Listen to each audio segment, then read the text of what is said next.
De manière générale, un mineur ne peut pas conclure d'entente étant donné que le Code civil du Québec vient de dire qu'il doit exercer ses droits civils avec l'autorisation de ses parents. Par contre, il existe 3 exceptions où le mineur peut agir seul. Premièrement, dès l'âge de 14 ans, un mineur va pouvoir contracter seul si c'est pour son emploi, son art ou sa profession. Deuxièmement, si le mineur travaille, il va pouvoir gérer ses sous, puis finalement, le mineur va pouvoir contracter pour couvrir ses besoins ordinaires et usuels.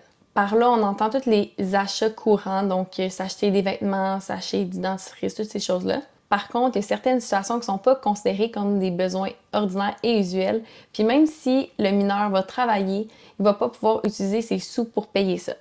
En fait, s'il veut se faire tatouer, il va pas pouvoir. Également, s'il veut se faire percer la langue, les tribunaux sont venus dire que, étant donné qu'il y a un risque pour la santé, c'est pas reconnu comme un besoin ordinaire et usuel, contrairement au piercing sur les oreilles, étant donné qu'il y a une certaine mode reliée à ça, puis qu'il n'y a pas vraiment de risque pour la santé. Puis à noter que les besoins ordinaires et usuels vont varier en fonction de l'âge et la capacité de discernement.